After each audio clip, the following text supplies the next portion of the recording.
அடியேன் நமஸ்காரம். ஸ்ரீமதே ராமானுஜாய நமக. இன்றைய தினம் துளசி திருக்கல்யாணம்.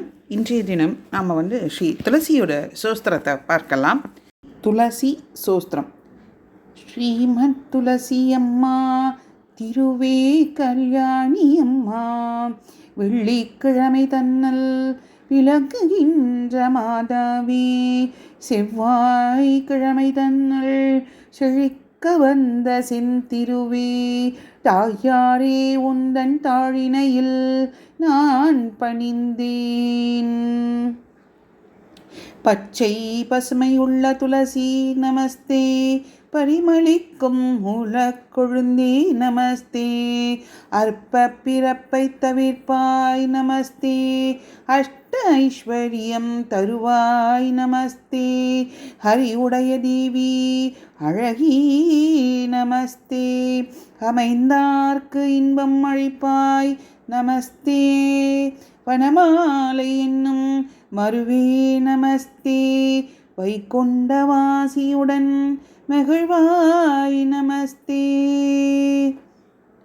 அன்புடனே நல்ல அருந்துளசி கொண்டு வந்து மண்ணில் மேல் நட்டு மகிழ்ந்து நல்ல நீர் ஊற்றி முற்றத்தல் தான் வளர்த்து முத்துப்போல் கோலமிட்டு செங்காவி சுற்றமிட்டு திருவிளக்கும் ஏற்றி வைத்து பழங்களுடன் தேங்காயும் தாம்பூலம் தட்டில் வைத்து புஷ்பங்களை சொரிந்து பூஜித்த பேர்களுக்கு என்ன பலன் என்று ரிஷிகேஷத்தான் கேட்க, மங்களமாய் துளசி மகிழ்ந்து தான் நீ உரைப்பாள், மங்களமாய் என்னை வைத்து மகிழ்ந்து உபாசித்தவர்கள் தீவினையை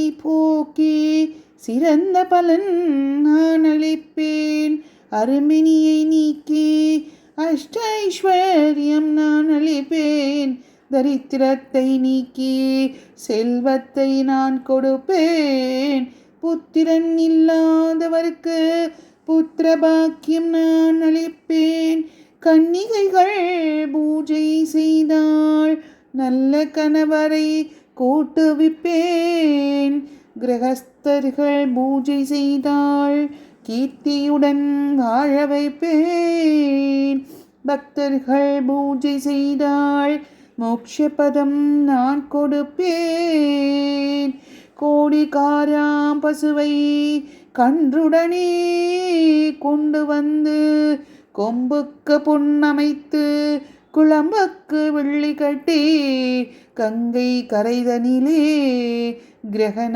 புண்ணிய காலத்தில் வாளுருவி அந்தனர்க்கு மகாதானம் செய்த பலன் நான் அளிப்பேன், சத்தியமென்று நாயகியும் சொல்லலுமே அப்படியே ஆகவென்று திருமால் அறிக்கையிட்டார், இப்படியே அன்புடனே ஏற்றி தொழுதவர்கள் துளசிதமாய் வாழ்ந்திடுவார்.